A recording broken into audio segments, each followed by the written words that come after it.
The chase is on. 2 in a red for 3 mana total for an instant. Target creature gets +3/+0 and gains first strike until end of turn. Investigate. A 3 mana combat trick. We need to be extremely good to make up for the fact that it's a 3 mana combat trick. Another awkward part, right? If you are an aggressive deck wanting to use the chases on to push through damage on your opponent, the fact you're spending 3 mana to win a combat but not deal any damage to your opponent is brutal, right? That's bad, regardless of how good it is at winning said combat. That's not a great place to be. You need a specific situation, and then you're trading 3 mana to win a combat. I only pretty much like this if you're specifically a small aggressive deck, and you know that you're battling against larger blockers in that specific matchup, because that's like the only way I can even imagine recouping some of my mana disadvantage here. I understand that this does win a decent amount of combat, but it's very expensive to me. This is like this is like a D minus. This is D minus. This is D minus. I mean, the white trick is 2 mana. It is such a big difference between 2 mana and 3 mana tricks. It is such a huge difference. Would I give it D minus? I give it a D minus, which is extremely harsh, but I don't really want this in my aggressive decks, and I certainly don't want this in my defensive decks. And then it's 2 more to draw that extra card, so it's like 5 in total. Oh. Oh, damn. This is like Short Strike for 1 more mana, but you're gonna get to draw a card later. And Short Strike has been fine, it's not been broken or anything. The +2/+2 can also save your creature from removal, one black removal, and basically every red removal or green removal. I love the white trick. I don't love this one. I'm okay with a D. I'm okay with a D. It's just maybe it's gonna be good. Like it is quite good with Menace. Yeah, it is pretty good with Menace. It is quite good with Menace. With Suspect, I mean, it is quite good with suspected creatures. Oh, it's really good with suspected creatures. I don't know, I kind of want to give it a D plus or something, but let's start it with a D, because 3 mana feels like a little bit too much to pay. It also gives you a 3 mana thing for Collect Evidence, I guess, if you care about it. This feels hard. This feels hard. What? Oh no, I'm just like we're scooping the bottom of the barrel. It's 3 mana for Collect Evidence. Yeah. I mean, somehow the fact it's mana inefficient is an upside. Yeah. Just make it cost 4. That'll be Collect 4. Collect 4, but you have a decent amount of Collect Evidence 3, I think, so 3 is kind of okay to put in a graveyard. It's Maybe. Hard. Overpay to collect. I'm gonna give it a D, but I can see this being fine in the set. I can see it. Next. Demand Answers for 1 and a red. As an instant, as an additional cost to cast this spell, sacrifice an artifact or discard a card, draw 2 cards. Oh, that's pretty cool. That's pretty cool.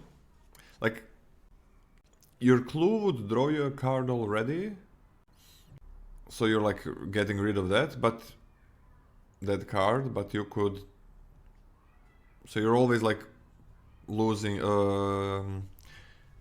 2 cards and gaining 2 cards. I like this. This is also nice for Collect Evidence. It's instant speed. Can put a creature in the graveyard as well. Yeah, I'm okay with this. And artifact, you might want to sacrifice something that's not a clue as well. Should have cost 3, it would be better. Okay, yeah, I'm fine with this. I'm gonna give it a C. I'm okay with this card. C minus, C. I'm not like super hot on this. I do like Tormenting Voice a decent amount. You know, as a card, as a concept. I think those cards are pretty solid, and it's pretty cheap to do. And it being instant speed is nice. I'll go C minus. I can see this being a C minus. Felonious Rage for red, 1 mana total for an instant. Target creature you control gets +2/+0 and gains haste until end of turn. When that creature dies this turn, create a 2/2 white and blue detective creature token. These are always kind of awkward. I don't like these. Giving something haste the turn it comes down, you have to play out on your main phase 1, but it's an extra bonus of flexibility. The fact that it leaves behind a 2/2. A 2/2 is a pretty real creature. Do I care it's a detective? Maybe. I might care it's a detective actually. Like in my Boros decks, and then if I have enough white cards to play like Thinking Cap and stuff, that's fine, you know? I don't hate it, nor will I clamor for it, you know? I will play this card, and I won't pick it up highly. D+. I mean, actually it's not horrible, right? Even when your creatures are just trading, you can think about it like I'm getting a 1 mana 2/2. But it is still a conditional thing, right? You can't put a ton of them in the deck. So you can like double spell with this, but you're losing your creature, getting a 2/2, which can be good. Like in black, there is a 1/1 dog. In white, there is a 1/2 detective, the novice inspector. So you're getting like a better creature than what, kind of a better creature than what you would be getting, what you had. But this quickly falls out of favor, right? It's kind of okay early, and later on you really don't want to trade your creature for a freaking, like it's not even that easy for this to trade up or something. You just, a lot of times you just have opponent blocks, you're trading, and it kind of just gives you, and you're paying 1 mana for a 2/2, which is nothing special later on. I'm not that against it. Like, I think it's maybe a, what do you give it? I think it's D or a D+. I gave it a D+. In the hyper aggressive deck it seems kind of fine, but let's give it a D+. I think it's gonna find room in those aggressive decks, but I don't know how good aggressive decks are gonna be. The red doesn't feel like it has super good creatures. Is it you now? Galvanize. For 1 and a red, instant. Galvanize deals 3 damage to target creature. If you've drawn 2 or more cards this turn, it deals 5 damage to target creature instead. Clues, looting, tormenting voice, a lot of things can get you 2 cards. This is incredible, incredible, incredible. Just 3 damage is great. 5 damage, well, it's better. And I'm just gonna give this a B. I think it's one of the best removal spells I saw so far. I love it. And it kills basically anything if you draw a card. If you don't, 3/3 is nice as well. Even if it's just a creature. I still love that. This is one of the best common removal spells we've seen, period. Yeah. This is a B for me. Gearbane Orangutan. 2 red for 3 mana total for a creature ape. It's a 2/2 with reach. When Gearbang Orangutan enters the battlefield, choose 1. Destroy up to 1 target artifact. Or sacrifice an artifact. If you do, put 2 +1/+1 counters on Gearbang Orangutan. Spicy. Spicy. If I have a 2/2 that destroys any relevant equipment, which they're mostly uncommon, that's pretty good. That's pretty good. How often will that happen? I don't expect that to be super often. Am I happy having a 2/2 that destroys a clue? I'm not. I'm not actually happy about that. Am I happy sacrificing my own clue on curve to make a 4/4?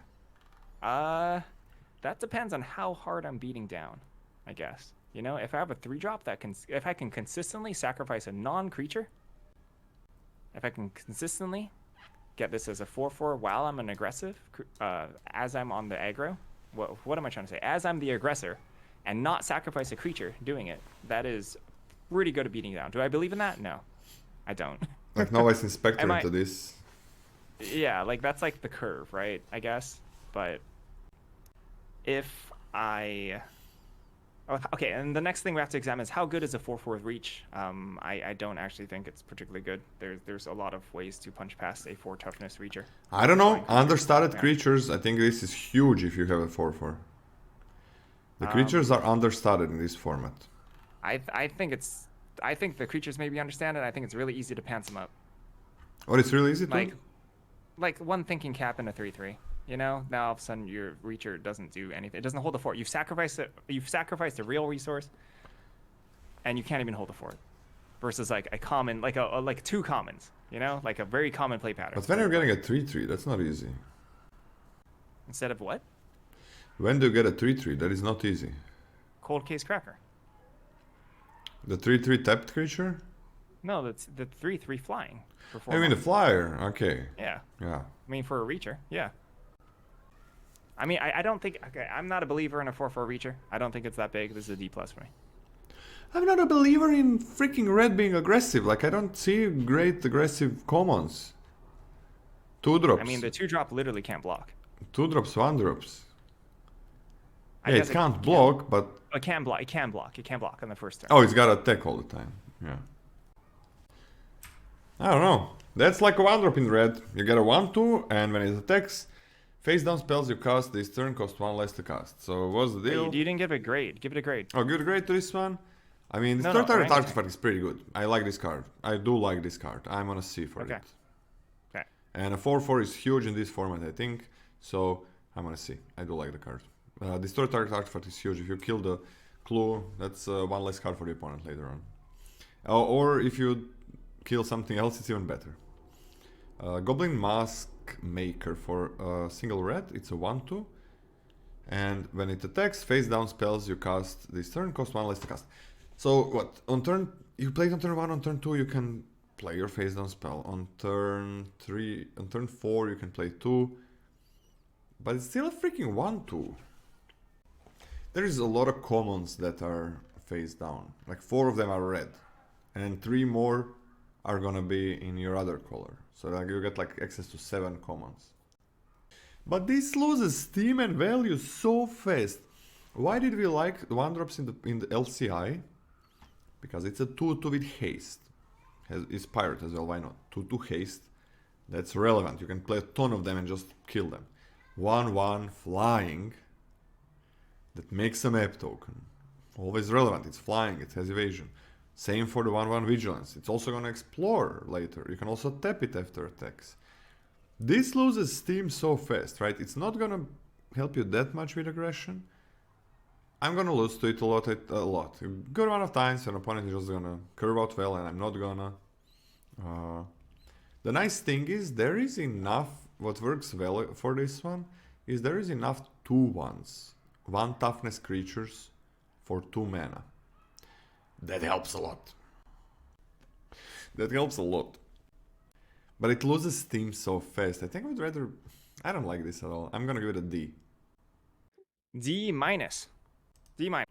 Loses steam way too... It becomes irrelevant so fast. And if you don't have it on turn 1, which is gonna happen a lot, you just really don't wanna play it. In LCI, your 1-drops, you could play them on turn 4 or 5 and it's not horrible.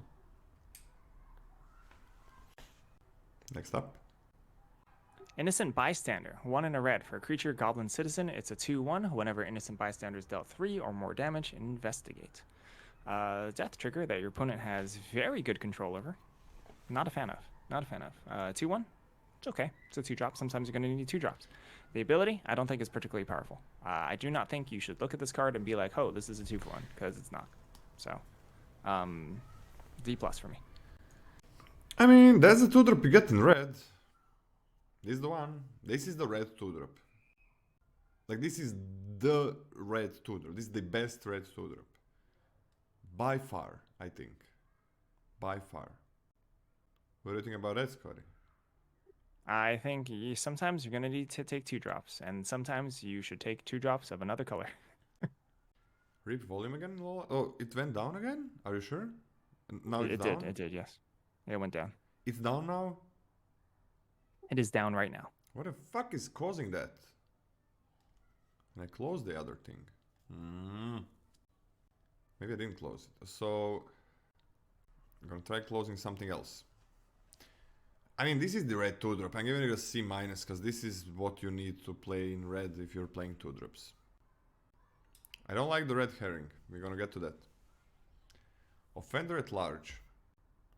4 and a red, you get a 5/4, but you can disguise it for 5. And when it's flipped, or when it enters the battlefield as well, up to 1 target creature gets +2/+0. So, 5 mana 5/4, give +2/+0 to something, nothing special. But then, it's a 5-drop you can play on turn 3, which is nice. You're doing something with your 5-drop earlier, if you don't have anything else to do. It's nothing special, but it's kind of fun. I don't know, D plus. It's okay, D plus. How did I get sensitivity software? I've never had that. How the fuck did I get that in here? D plus, it's fine. D plus, D plus. Let's go D plus. It's you put it in a deck. I don't think it's crazy or anything. Fine is exactly why I have this. It's a D plus for me as well. Yeah, maybe even lower. Person of Interest, 3 red. 4 mana total for a creature human rogue. It's a 2/2. When Person of Interest enters the battlefield, suspect it. Create a 2/2 white and blue detective creature token.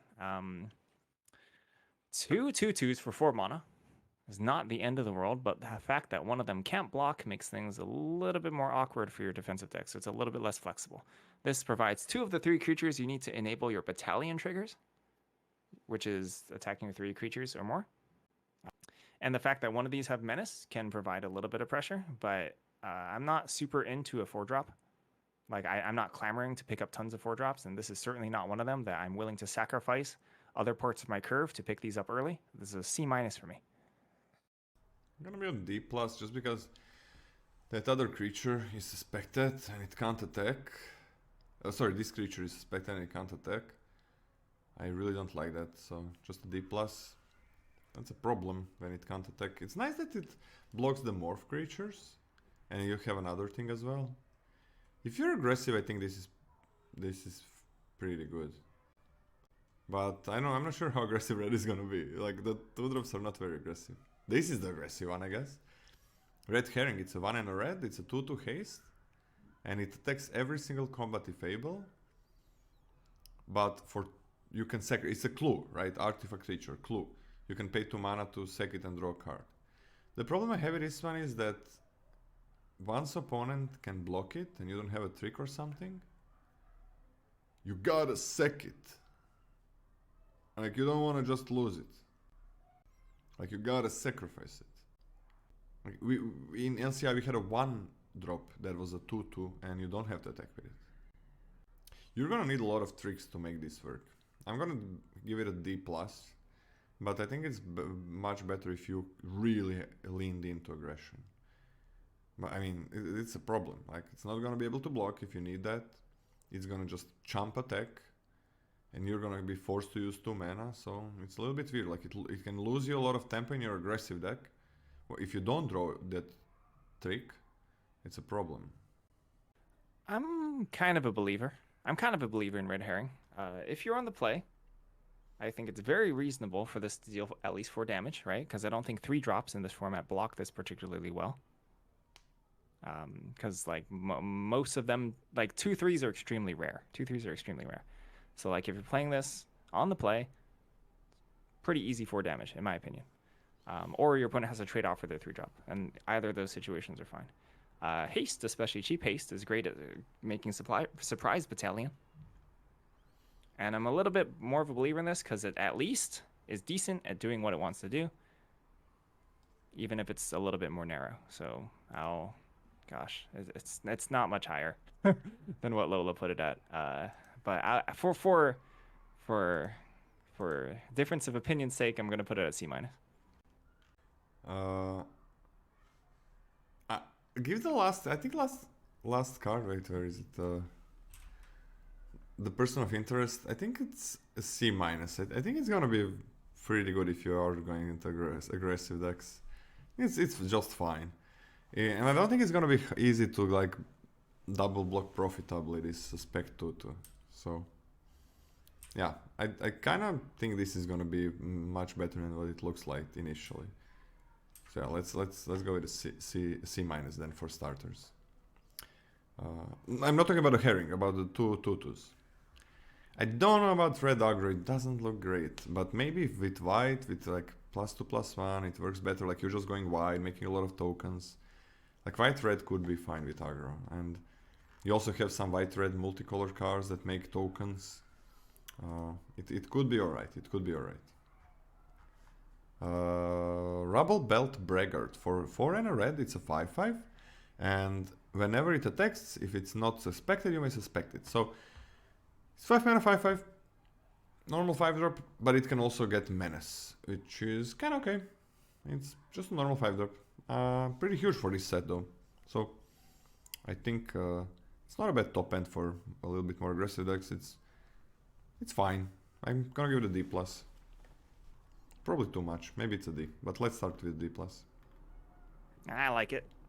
I like it. I'll go C minus for this buddy. 5/5 huge, 5/5 menace huge, and you get to choose whether or not you block. I actually think it blocks pretty well. Yeah. You know, and then when it attacks very well. Yeah. I think this will be the card when your opponent is a proactive red deck. They're gonna drop this on turn 5, and you'll be like, oh gosh, you know, like it's hard to deal with. I like it. C minus. Shock, red, instant. Shock deals 2 damage to any target. Very simple.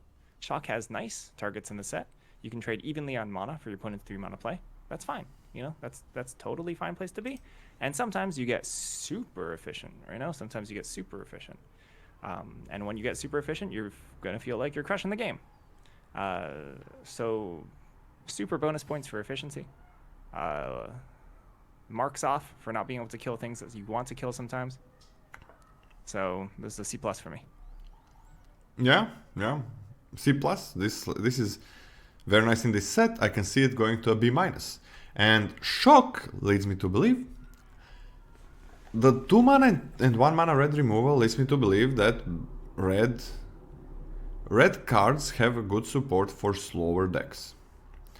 The thing is that red doesn't really have great late game, I think. But red cards feel like they have pretty good support for lower for being for making a slower deck. Just like really nice removal, early game removal, and the problem is the late game, right? You kind of gotta find it in a different color. That's a bit of a problem.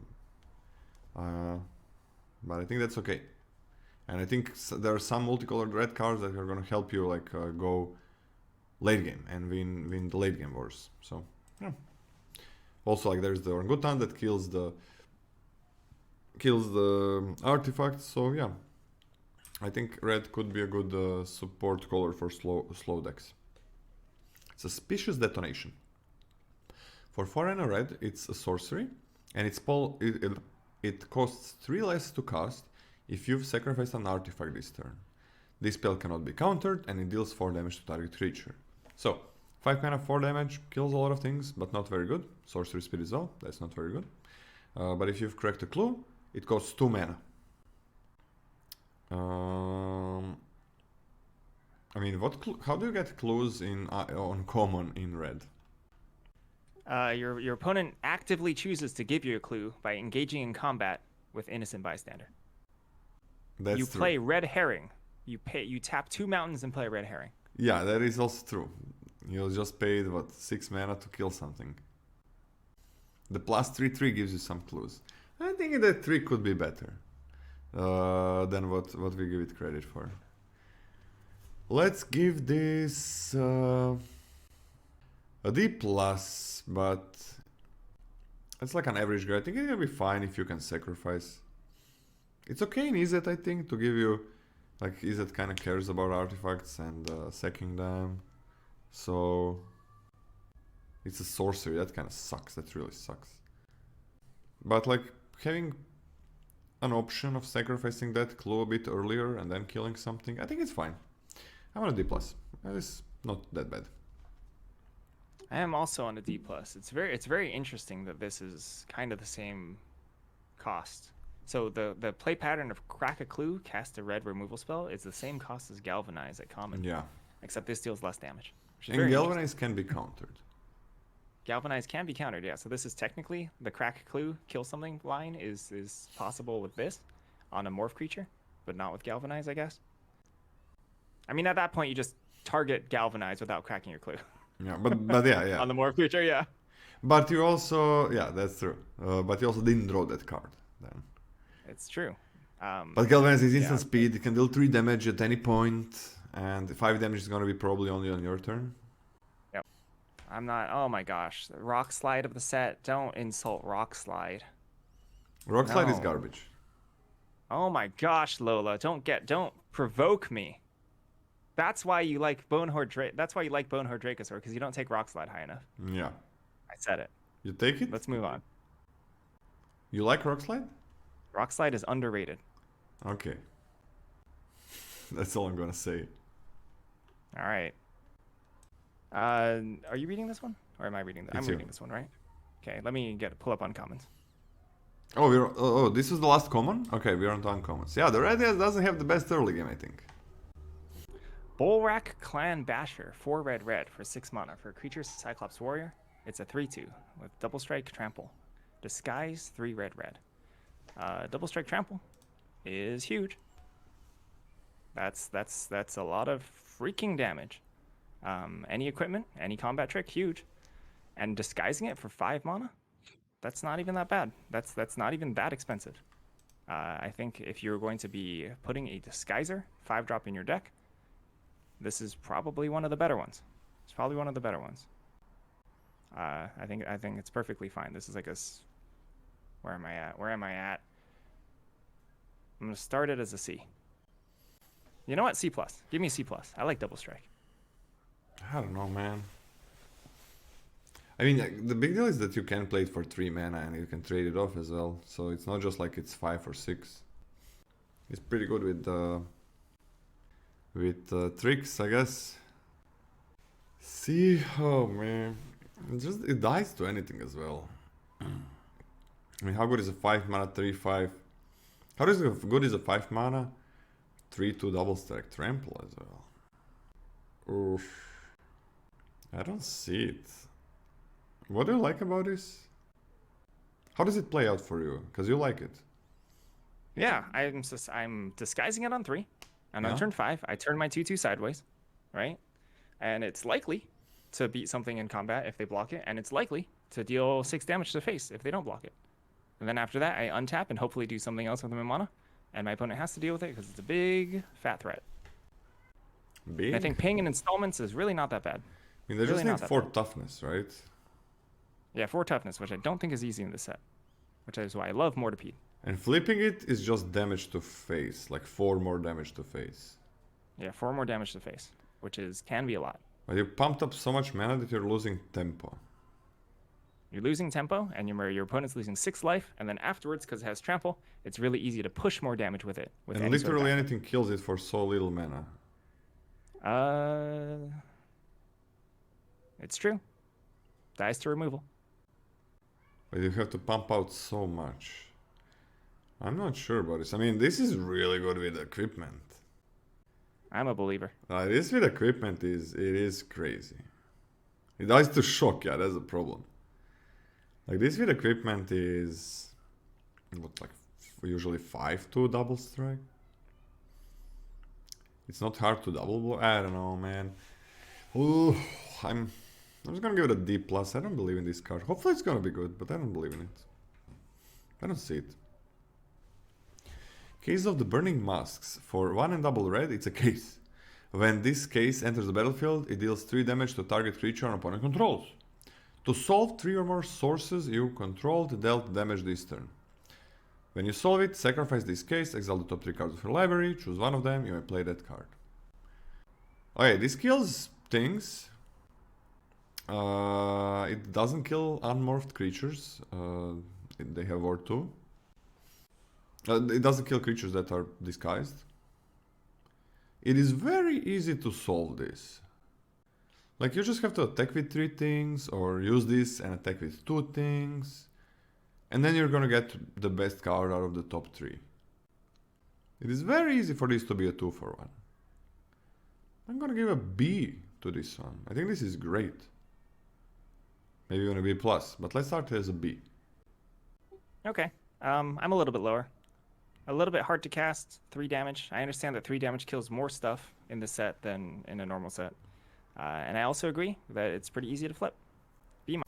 Okay. Hot Red-Handed, 4 red for an instant. This spell can't be countered. Gain control of target creature until end of turn Wait, what?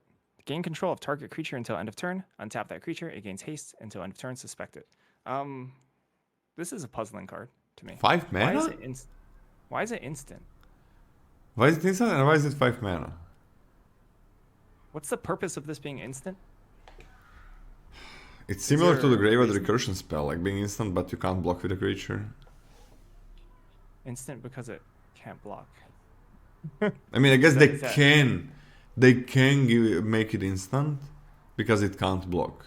Yeah, but then doesn't that just okay. Yeah, I don't know. So this is thi- this is not I don't actually hate this threat because the ability to steal something and then take it out of the game afterwards is a pretty good effect. If you're aggressive, you Obviously, take it out of the game, right? if you're aggressive. Obviously, the one that we've seen from Alchemy was infinitely better because it also drained them life. Or not drained them, but it also made them lose life as it stayed on the battlefield, and it cost 3. But suspecting an opponent's creature afterwards, it's fine. I think this is a D with like a D plus ceiling. It's a D. If you're the one attacking, yeah, it just gives you... Removes the creature, gives you a creature for the turn, and then removes the creature later. But if you're aggressive. 5 mana is so much. You can't... Yeah, it's not at the end step. Like, the... No, you cannot do this on the end of their turn. I mean, you legally can. You can, yeah, you can. But it's just gonna go back to their... They're gonna get it back. I mean, I'm gonna give it a D, but... If I felt like red was very nice at aggression, I would have given it a higher grade. So let's start with a D, but this could go higher. This could go up, I think, maybe.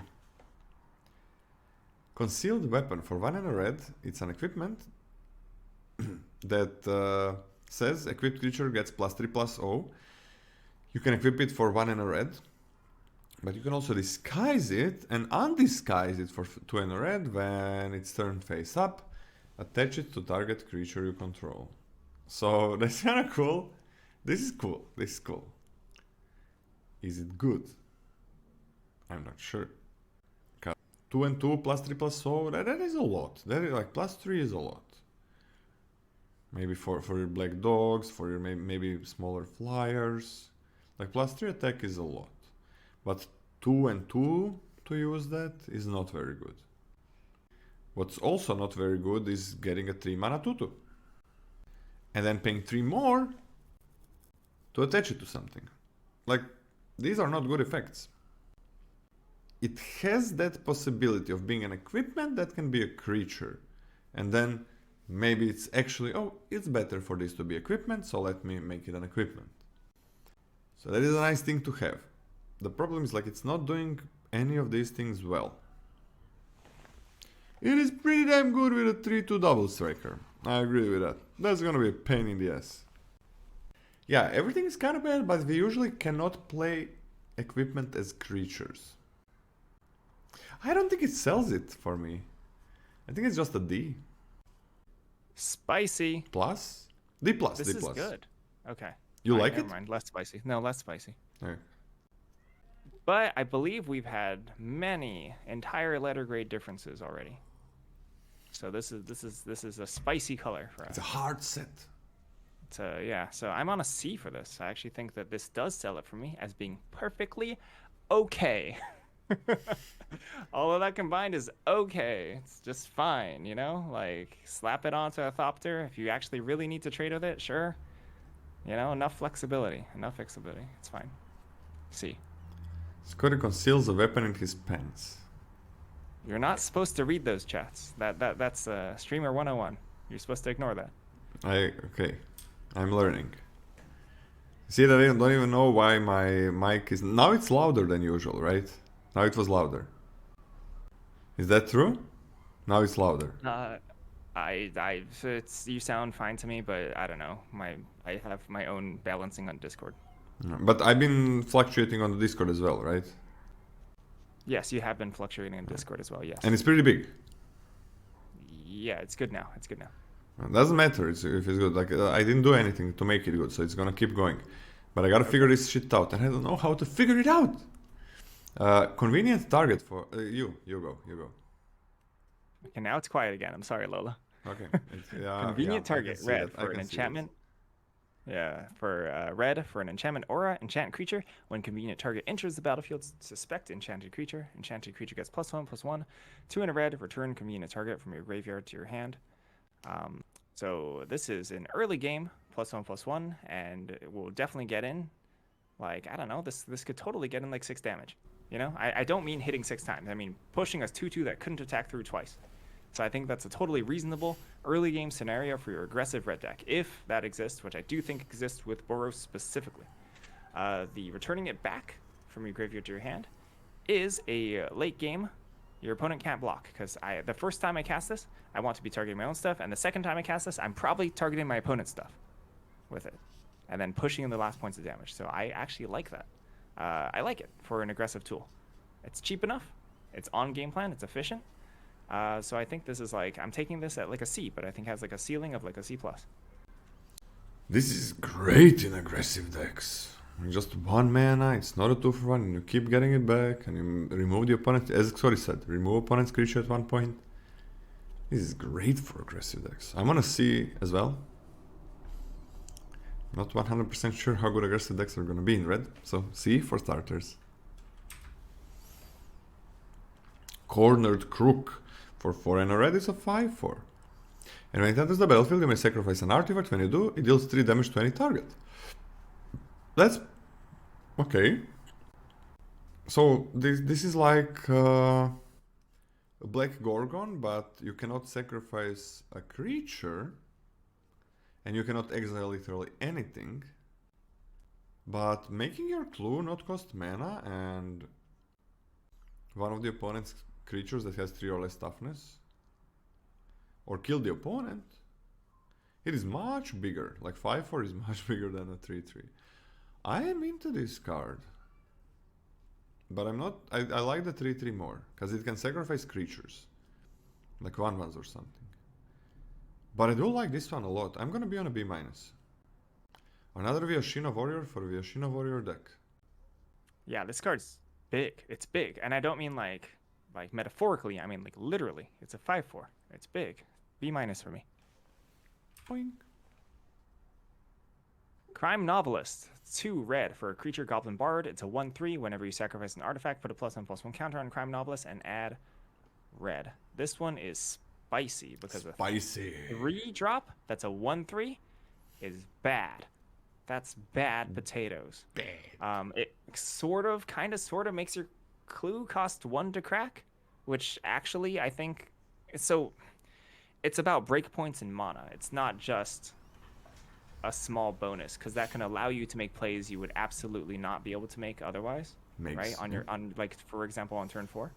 I don't think any of that makes up for the fact that I don't think any of that makes up for the fact that it's a 3 mana 3/1. Oh, sorry, 3 mana 1/3. 1/3. 3 mana 1/3. Yeah. The situation where this ends up being good is if your opponent drops it and you're like, oh, I can't apply enough pressure, and then my opponent's going to untap and it's going to spiral out of control. I don't believe that actually, I don't think that scenario exists as much in this format.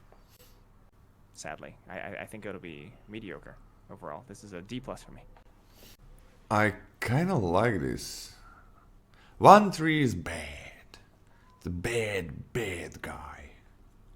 But the effect is good. It's a good guy. 2 counters is really strong already.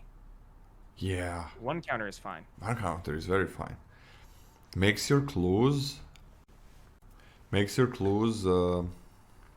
cost 1. Even better, like gets you red, right? I mean, it's not real, like you gotta use the mana later, but it can be better than them costing 1 because it gives you red. Maybe you need red. So, but 1/3 is bad. But all the 3 drops are kind of small. 2 drops, 3 drops are small. I think this can work. I'm gonna be on a C. I'm a believer in this one. I think it's a good guy. Expose the culprit. Because you want to say something? No, it's cute. I'll give it a C-. It's somewhat convincing, you know. Except I really don't block with this on turn 3, even against a 2/2 disguiser. Probably, but the thing is, I think the games are gonna tend to go a bit later, so you're gonna have time for this. Huh. Okay. Expose the culprit. For 1 and a red, instant speed. Choose 1 or both. Turn target face down creature face up. Opa. Exile any number of face up creatures you control with disguise in a face down pile. Shuffle that pile, then cloak them. Oh. Huh. Okay. This breaks the rule of 5, yeah, but I mean any trick breaks the rule of 5, right? +2/+2 breaks the rule of 5 because you're gonna make a creature bigger than a 2/2. You're gonna make it a 4/4. You choose both. So you cannot exile things. You need to have a target before the second effect. You need to have a target, right? So you need to have a face down creature if you're gonna use the first effect. Now, I kind of like this, because there are all of these like flip disguise cards that give you stuff, so you can get more stuff. It's not that. I mean, I don't know, man. Actually, like how much value? Fuck, man. This is weird. This is a weird one. Like, I don't like it. No. I liked it in my head. I was going through some scenarios, and I'm just thinking now. Like how often are those scenarios gonna be good? I mean, you can save your creature, right? You exile them, so you can save your creatures, right? That is correct. So you can save your creatures. That's kind of cool. You can save them and then have to repay for them to turn them back to the original form. Yeah, a lot of times it's good to flip them. You get some of these effects to get like 1/1s or stuff. I don't know, man. Like so many things need to go right, and I don't see it. I would rather just play a trick. I think this is a D.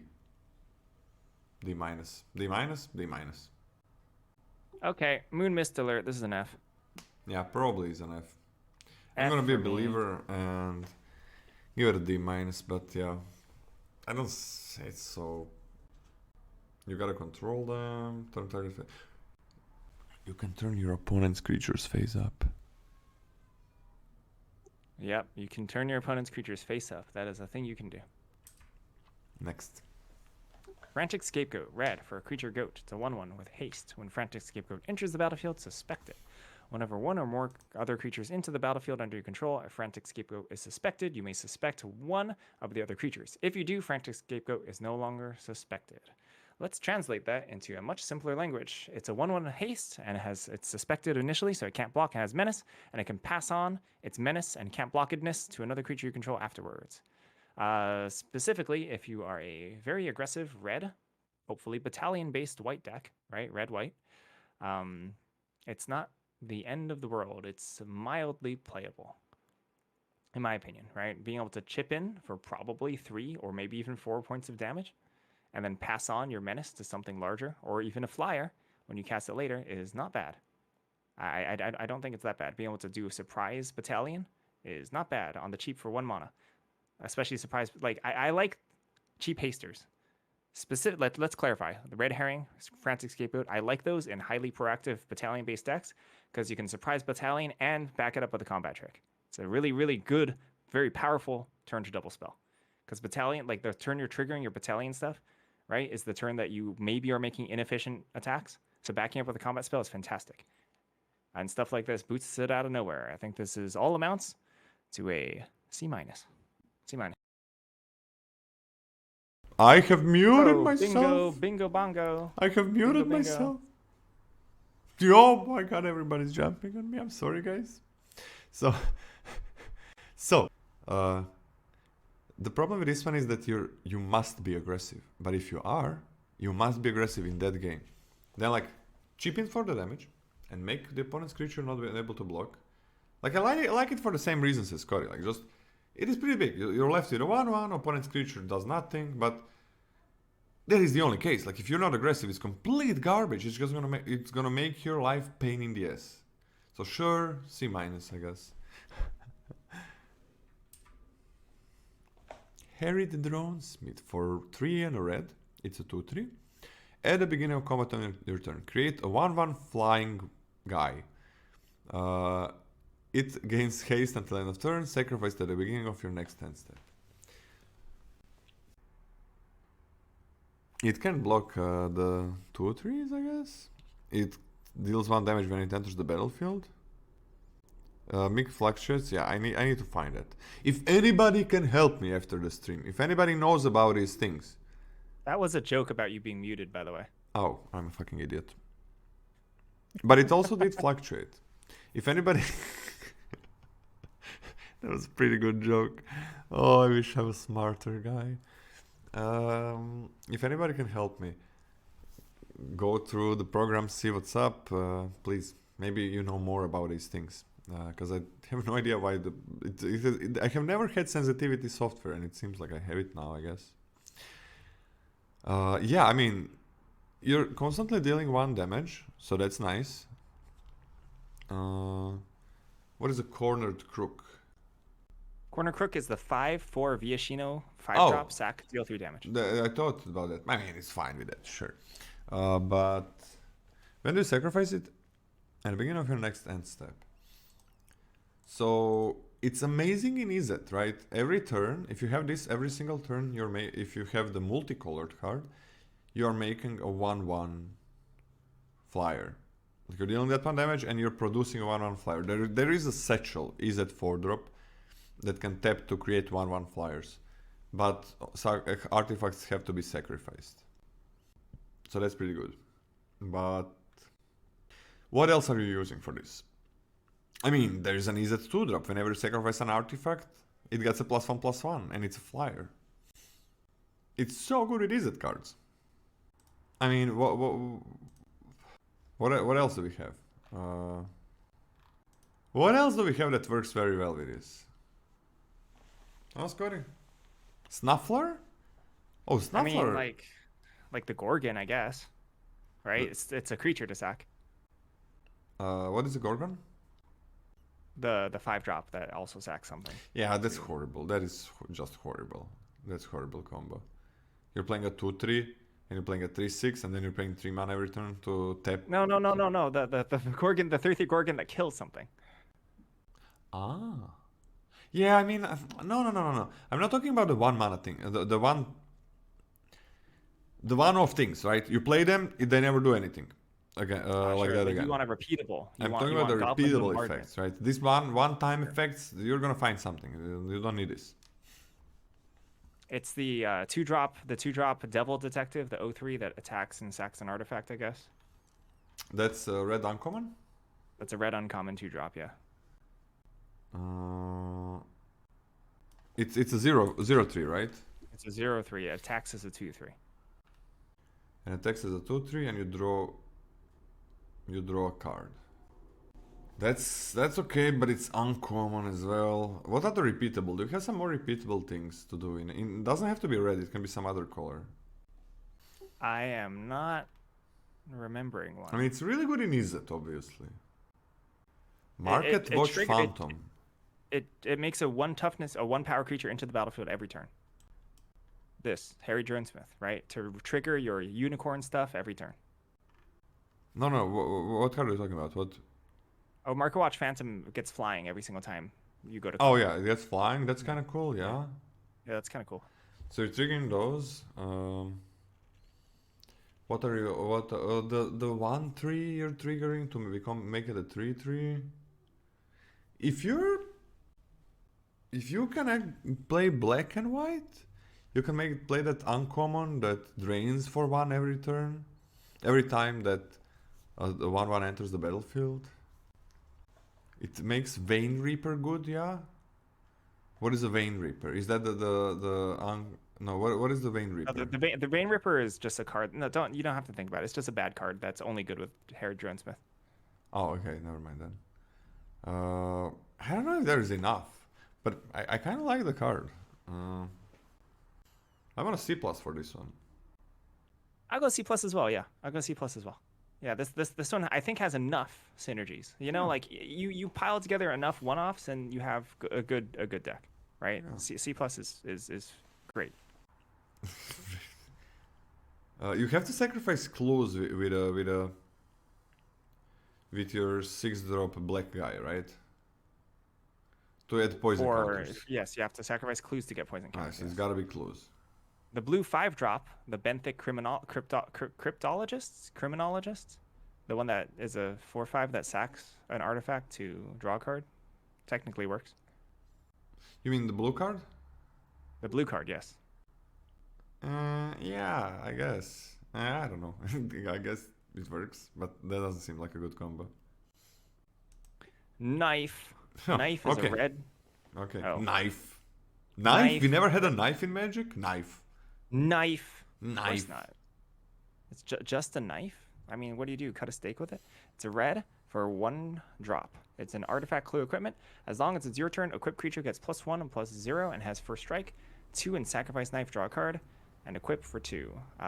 Red, blue is the color of equipment stuff, right? And the color of sacrificing artifacts. And all of that I don't like because I think this is low impact equipment for 2 equip. So I don't want to be equipping something on this. And I don't want to be sacrificing this. So, oh my gosh, and you can't block with it? You can't block with it, yeah. You can't block with it. It does nothing on opponent's turn. Yeah. Machi. This is like a D. This is weird. Why cannot you block with it?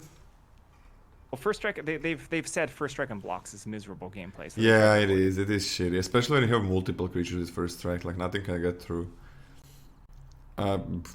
I'm happy that this is not great. Because then, like, first strike is not fun on attacks as well. It is not a fun mechanic. I like having first strike creatures, yes. I like winning.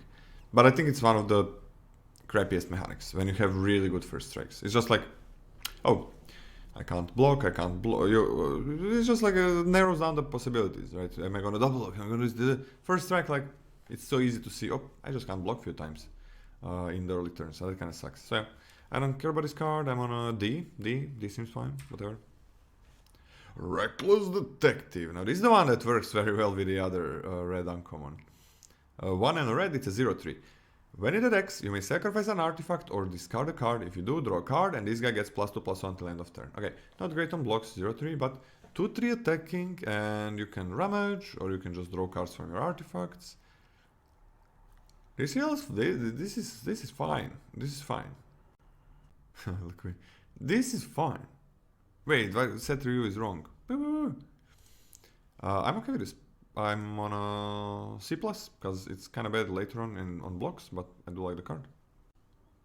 Yeah, I'm a believer. I think this not only for the card itself, but the fact that it will sacrifice stuff for free will not only empower this, but empower the cards around it to the point. This is a B-. I think this is primo 2-drop. Yeah, also goes well with collect evidence. This card does a lot. Yeah, does a lot. Love it. The 0/3 on blocks worries me a little bit. Torch the Witness. X red for a sorcery. Torch the Witness deals twice X damage to target creature. If excess damage was dealt to that creature this way, investigate. This is not actually that mana inefficient, right? Of course, it costs 4 mana, I believe, to kill a disguised creature, but killing everything else, pretty easy, pretty mana efficient. That is 4 mana total to kill a 6/6. So you're usually trading up on mana. It's even 2 mana to kill a 2/2 on curve, right? Perfectly fine. I'm a big fan of Torch the Witness as an ability to answer hard to answer larger threats that you can't deal with your creatures, and it's flexible enough to be cast on curve mostly to survive. And of course, that's even ignoring the fact that it investigates when you do excess damage. So it's great. This card is fantastic. This is a B- for me. This is incredible. This is crazy. This is gonna be like what? 4 mana deals 6 damage and investigate? What do you give it? B-. This card's really good. I'm getting a B+. This is crazy. Fine, I'll give it a B. Or a B. I'm okay with a B. B. Wait, it's sorcery speed? Okay, it's sorcery speed.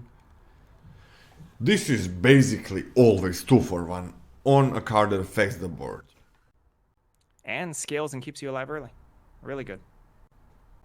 B+. What, the sound was much better like this? B+ or a B? Misses the disguised creatures? I mean, what? You pay 4 mana to kill it? Or you pay 5 mana to kill it and get a token? What are you thinking about right now? Disguised creatures, Sorry. right? Disguised creatures. You gotta Oh yeah, pay. yeah. You pay 4 mana to kill it, you pay 5 mana to kill it and get a token. Yeah, so it's inefficient on that one exchange. It's not 50-50 on 2 for 1. Like, it's always 2 for 1. I wanna be. Maybe B plus. B, because it's a sorcery. B plus it's so close, it's so close. Vengeful Tracker for 1 and a red. Whenever an opponent sacrifices an artifact, Vengeful Tracker deals 2 damage to them. It's a 2/2. Yeah. What if they're making... What if opponent has a couple of those 2/3s that make Topters every turn? That's rich. They play 2 of those, you play 2 of these. Oh, I can't wait for that to happen. They're losing, 8 life per turn. Oh, that is so good. Oh, that's gonna happen. That's gonna happen. I can't wait. Hopefully You can not. make it happen with the one blue coveted falcon or the coveted raven. Just give it to them. Just give it to them with the coveted raven card, coveted crow. You mean that you're gonna make you're gonna have those cards and then give it to them? Yeah, and you Okay. get to draw in the meantime. All right, sure. That's probably not gonna happen, but I would love to see it happen. But back to the kinda maybe real world. Man, that's gonna be interesting. I don't even care if I lose to that. If I'm playing the 2/3s and opponent plays these, and that's gonna be. I don't care. That's gonna be great. This is good. I'm on a C+ for this one. The effect is enough for you to love a bear that much. I mean, you really everything like is this a bear effect. in this set.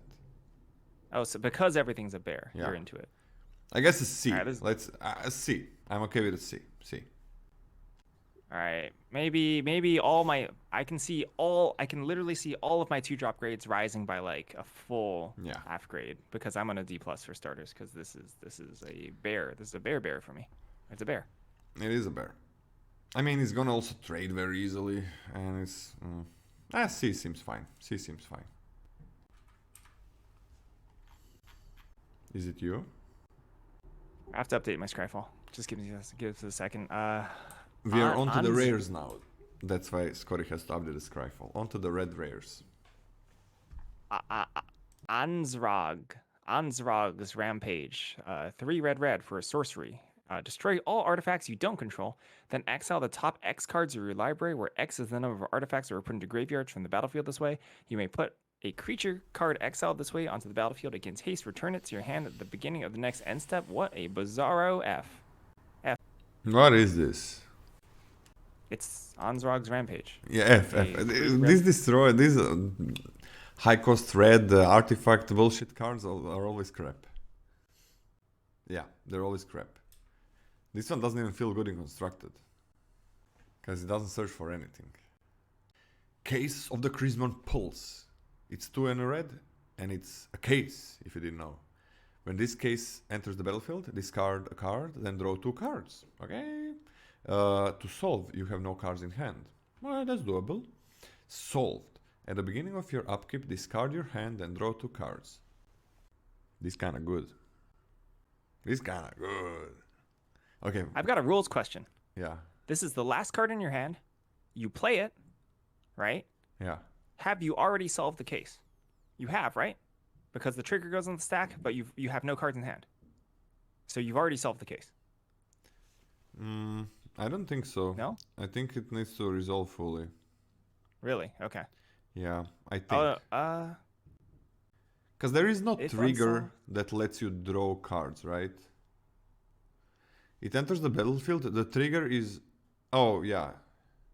Yeah, it's end step. To solve, you have no cards in hand, it's end step as well. so you don't have to meet the condition at any point during that turn. It has to be your hand has to be empty at the end of turn. Is that what the rules are? Cases have to meet the condition at the end step and then trigger resolved. Okay. I think this is amazing. Alright, 3 mana is too much to pay for this. So how much how much mana do you usually want to spend on this effect? You want to spend 2 mana. 3 is fine for the reward that you can get. You just play your hand, right? You just play out your hand, and then you're drawing 3 cards per turn. You're drawing 3 cards per turn. That is a lot of cards to draw per turn. That is enough to kill you. But that is a lot of cards to draw per turn. Okay, if you drew 2 lands, then you're not going... No. Even if you draw lands, you're just gonna discard those lands and draw 3 more cards. Man, I love this. I think it's a B. I think it's a B. Yeah, I'm also on a B. Maybe a B plus. It's really not that hard to flip, and I think that in this set there's more direct damage than normal. So it gives me kind of frenzy vibes in terms of you're just flipping your deck and just chucking things right at their face, and your opponent will die. First effect just costs 1 extra mana. It is not a small thing, but it's 1 extra mana than what you would usually pay for this effect. And the reward is huge. The reward is really I'm going huge. B+. I'm going B+. Yeah, I'm going B+ as well. But yeah, I'm going B+ as well. This is good. Yeah, B+. Connecting the dots. 1 in a red for an enchantment. Whenever a creature you control attacks, exile the top card of your library face down. 1 in a red, discard your hand, sacrifice connecting the dots. Put all cards exiled with connecting the dots into their owner's hand. I'm gonna say what my gut is, and then I'm a little bit thrown because apparently this card, I don't know, like we were talking about this before the set review, and then apparently it was like super impressive during the pre-release. But this card looks not fantastic to me. It turns all your creatures into bow mats, which is fine, right? Is this different? So what's the functional text difference between this and the curse? The red curse that's 3. The trample one? Yeah. I mean, it's not that bad late. You're gonna have a board. You're gonna cast this, and then you can attack with like 2-3 creatures. Even the small ones you can just throw away. I mean, you know? If you attacked with like 3 creatures, you get 3 cards, right? If you attack with 3 creatures, you get 3 cards. Yes. So this is a pretty cheap way to draw cards. I mean, I'm starting to think. I kind of thought that the card was worse than what it is now that I look at it. Wait, which card? Which card are you talking about? This one. I thought it was worse, but it's... Yeah, I'm kind of into it. I'm kind of talking myself up into it. Yeah. This seems pretty low cost and will definitely bank you up some cards for pretty low cost. This is pretty crazy in an aggressive deck. Pretty good. I think it's pretty good. And once again, as I said before with the other card. What? And once again? Once again, as I said with the previous card, there's a lot of reach in this format. So like drawing 7 cards in the late game can like actually get you across the finish line pretty easily. I'll give it a C+. Terrible card if removed? I don't know. I mean, why? You pay 2 mana, they remove it, its life goes on. Yeah. What is the curse? Does someone have the name of the curse? Huh? What's the curse I'm thinking of? From Midnight Hunt. Curse of the Werewolf? No, I don't know. Curse of the... No, I don't know. I can't remember. I mean... Curse of Hospitality. You need to be... You do need to be... You really want to be aggressive with this one, right? If you have to block, it's gonna be real bad. Even playing this and attacking with, like... If you play this and attack with 3+ creatures, it's fine to crack it right away. It's not horrible if you attack with 2 creatures, like 4 mana, draw 2 cards. That's not horrible. This is a lot of cards. At first I thought this was not gonna be great, but I kind of really like it. There's a discard hand component. Yeah, I know there's discard hand. If you're going wide with Boros, like this completely replaces your... you get so many cards. I'm gonna B- for this one. If you're slow, gets way worse. If you're fast, gets way better. B-. I think it's a B- for a start. But I don't know how fast your red decks are gonna be. Hopefully they are gonna be fast. Expedited Inheritance for double red. you get an enchantment that says whenever a creature is dealt damage, its controller may exile that many cards from the top of their library. They may play those cards until the end of the next turn. F. You're losing a card and you're giving the same effect to the opponent. Always an F, these cards. Fugitive Codebreaker. 1 in a red for a Goblin Rogue. It's a 2/1 with Prowess and Haste. Has Disguise, 5 red. This cost is reduced by 1 for each instant and sorcery card in your graveyard. When Fugitive Codebreaker is turn face up, discard your hand and draw 3 cards. Yeah, totally fine on turn 2. Totally fine on turn 2. Later in the game, totally fine. I like it. I like it all around. I think this is a super good 2-drop. I'm gonna be blah, blah, blah, blah. I'm gonna B- for this, buddy. It's really good. It's really good. 2 mana, 2/1 Prowess Haste is okay. And turn face up is real nice. Turn face up is pretty nice. What do you give it? I give it a B-. A really good 2-drop. Yeah, I'm gonna B- as well. This is a great one. I can see it being higher, but B- seems like a good start. Incinerator of the Guilty. We always get like this kind of dragon for 6. 4 and double red, that's 6. 6/6 flying trample. Whenever this guy deals combat damage to a player, you may collect evidence X. When you do, this guy deals X damage to each creature and each planeswalker. Wait. That player controls. What the hell? That player controls. You kill everything they have? What? A+? Like, A+, if this doesn't die right away, the game is over. Like, if this doesn't die exactly on that turn, when you play it, the game is over. It is over. You can say like dice to removal and stuff like that. But cards that don't die exactly when they're played, if the game ends, it doesn't matter that it's gonna be just trading 1-for-1 with removal. You don't need 20 mana in the graveyard, you need like 3. You need 3 mana in the graveyard and the game ends. And I'm pretty sure you're gonna have more than 3. If they have a 6 toughness flyer, it won't do anything. Yeah, that's normal. What do you think? I think it's a freaking crazy bomb.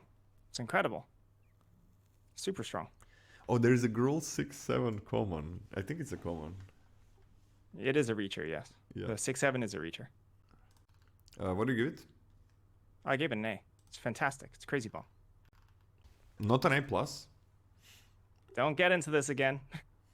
Last time you changed it, you said we don't have to go there. So what do you think? Why is it not A+?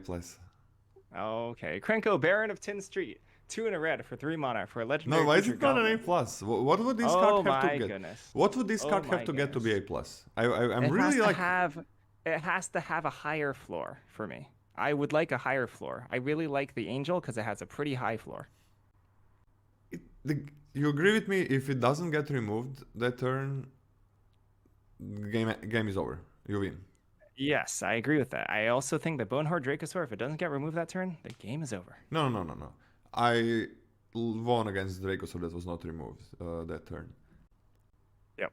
You can win. It's just like it's gonna be very good for them. But yeah, this one like it's different. It's like the game like ends. They don't have a board anymore. And you connect with this. You have deleted your opponent's entire board. Like the game it's just absurd. ends. It's absurd. The game ends. Yes, I agree. The game actually ends. Does this need like enter the battlefield, draw 2 cards? That would be an A+. Tell me an exact line of text that's like a minimum for you to give it an A+. Not like draw 5 cards and I don't know, win next 3 games without playing them. Like what is this? Like, tell me the minimum. I'm just dumbfounded. Minimum, okay. Like this is gonna have more than 70% win rate for the average player. For sure. So, let's see the minimum. Like over 70% win rate. There is a rare, very small amount of cards ever have over 70% win rate. That's like the maximum. There is no more. The minimum's interesting. Yeah, give me like the minimum that you can There's think a lot of. of creative ways to tweak it where you can make it a minimum A plus. No, just minimum A plus. I'd have to think about it. Okay, think about it. Yeah, I'll think about it. I'll think about it and get back to you. There's a lot of creative solutions, but minimum is there's a lot of ways to tweak it. Is Coma an A plus? Coma from Kaldheim. Is Coma an A plus? I think Coma in that format is an A plus. Like this is probably gonna have a higher win rate than Coma. Sure, I agree. So it's gonna win more games for everybody than Coma. You know what? If I'm going to fundamentally change how I do grades, fine, I'll give it an A plus. Because functionally speaking, for all ways you can play Magic in 2024, this will be an A plus. But it's like if a card is better, yep. What does better mean? It wins more games. You will win more games against Incinerator of the Guilty than you will win games against the Angel. You, Lola. Okay, both of those are fucking crazy. Both of those are insane. Yeah. I can see that the Angel is gonna have a higher win rate. I can see that. But like Coma is like so easy for me to just be like, okay, that is an A plus, and I knew that we were gonna agree on that. And Coma is one of the best cards ever printed. But this thing in basically any format, you have Coma and this thing, and I think this thing is gonna win more games. When opponent has removal, sure, it's not. Coma can just next turn, if they don't have instant speed removal, Coma survives and they can never kill it again. But I do think that this guy, for any player, good player, bad player, mid player, is gonna be winning more games than Coma, which is one of the best cards ever printed. That's what's weird for me. So it's. I mean, I'm in fundamental disagreement with that statement, but I also agree that as a content creator, this is an A plus. Okay. Like for all reasonable ways you can play Magic in 2024, this is an A plus. All right. Wanna bet? I bet that this is gonna have higher win rate than Coma. I will not disagree with you. That is the correct statement. You think so? I think so, yes. But it's not. Wait, didn't you just say that it's not gonna win more games than Coma? I said in any reasonable way in 2024 to play Magic, this will win more games than Coma. But what did you not agree with then? I don't think that high-level players will actually lose to this card more. Why? Because I think, especially in best of 3, you are given many tools to craft a game state where you will be able to predict and answer an Incinerator of the Guilty without actually losing to it. That's the same argument for Dracosaur. Okay, all right. Really good players can exploit cards with low floors. Okay. Which I think you can. I really think you can. All right. Next up. You. Krenko, Baron of Tin Street. 2 and a red. For a legendary creature, it's a 3/3 with haste. Tap and sacrifice an artifact. Put a +1/+1 counter on each goblin you control. Whenever an artifact is put into a graveyard from the battlefield, you may pay a red. If you do, create a 1/1 goblin creature token. It gains haste until end of turn. This card is strong. Sacrifices clues for free. The joke here is that it makes a 1/1 goblin and then it becomes a 2/2, right? Because you can put that on immediately and it starts to snowball. At base level, it's a 3/3 for 3 with haste, which is very strong, especially in this format. Am I echoing? Do you have me echoing? I don't have you echoing. Okay, that's fine.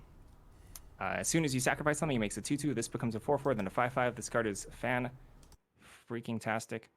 On its own is perfectly fine, and it just snowballs from there. For free, for no mana, by the way. For no mana. Oh, sorry. It snowballs. You have to pay 1 red mana. Sorry, you have to pay 1 red mana for it. You can technically sacrifice artifacts and put a counter on only this for free. Actually, once you've made a couple goblins, then you can start sacking for free for no mana. This card is really good. I mean, this is also goblin, right? So this grows as well. Yes, I did say that. But this is an A- for me. Yeah, I'm okay with an A-. This is amazing. I can see it even being better, but let's Let's start with that. How many goblins are there in the set? Are there a lot of goblins? There's a decent chunk of goblins, aren't there? Let me see. The bystander, the innocent bystander. Innocent bystander. There's EZ common, the gadget technician, which is good. There are some goblins, I guess. But I think what. Oh man, whenever an artifact, so it can also be a topter. It can also be a topter token. So it can also be the guy that creates 1/1s, constantly triggering this every turn. Yeah, everybody knows it can be clue. Everybody knows that. But it can be a topters that you're putting in the graveyard. This is crazy. This has so much synergy, even without the clue. Like even if you don't have that many clues, but clues, I think the normal case how you go with this a lot of times is just you can draw a card with the first clue, right? Draw a card with the first clue, and get a 1/1. If they remove it, what can you do? But if they don't, you still got a 1/1. It's fine, and then you start like just going and snowballing. Oh, the topter guy. No. Clue is a token as well. That's funny. You guys say it's you have clues, but clues are tokens. It's not a real card. Every single card goes to the graveyard if it's dying, if it's being sacrificed. Tokens hit the graveyard, yeah, before they disappear, but they are not cards. Wow, that guy is crazy. Man, that guy is so crazy. I want to give it a bigger grade. I'm okay with an A for Krenko. Give an A to Krenko. It's crazy. I can see it even better. Krenko's Buzz Crusher for 2 and double red. It's a flying trample 4/4 and artifact creature topter. When this guy enters the battlefield, for each player destroy up to 1 non-basic land that player controls. For each land destroyed this way, its controller may search their library for a basic land card. Put it onto the battlefield, tap, then shuffle. So that's a 4/4 flying trample for 4 mana, which is great. It's really good. It is really good. I'm on a B plus for this one, or a B. I mean, 4 mana 4/4 flying trample is amazing. B or a B plus? I think it's a B.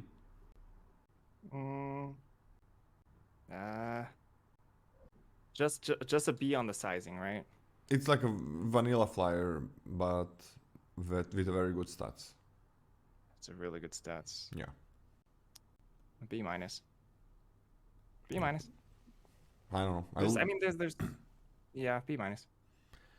These are incredible stats for a 4-drop flyer, and it has trample as well. Really good, yeah.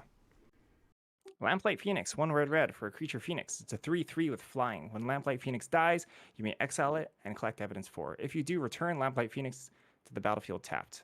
You can block with Lamplight Phoenix, which Phoenixes normally don't like blocking, but you can block with it, which is kind of wild. Sort of wild. Funnily enough, Phoenixes also usually have haste, and this doesn't have haste. But this is super annoying, incredibly frustrating to play against, a little bit difficult to cast, but it's fine. There's going to be a window. There's going to be like maybe a small window where you cast this, and like if they kill it immediately, you can't bring it back. But there's a certain point in the game when you start trading resources, and your opponent needs to like trade with this and then trade with it again, where you can just refuel evidence over and over again. Fantastic. This is a B plus for me. Yeah, like 3 mana 3/3 flyer is just great. That is really good. I'm on an A minus. I think this is Bombi. 3/3 flyer is super good. That's just like vanilla. If it was vanilla, it would be amazing, I think. But this is very good way to collect evidence. And red kind of has good things to, good ways to put things in the graveyard. Yeah, I love this. I think it's a Bombi card. A minus. It was like if it gets back once, that's pretty crazy. Pyrotechnic Performer for 1 and a red. It's a 3/2 with disguise for a red.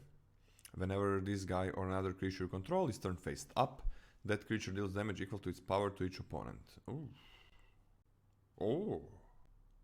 Oh, I forgot about this one. Yeah, this one is gonna deal a lot of damage to the opponent. This one is gonna deal a ton of damage. And it's a 2 mana 3/2 if you want that. Man, this is so much reach. This is so much reach.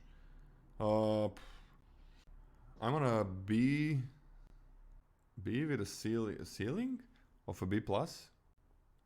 I'm straight up on a B plus here. I can see that. I can see. Give it a B plus from me as well. There's so much synergy. This is pretty good. This is the one where you maybe want to pair it with flipping your cards back. That's hilarious. Yeah. All right, check. How do you feel? How do I feel? How do you feel?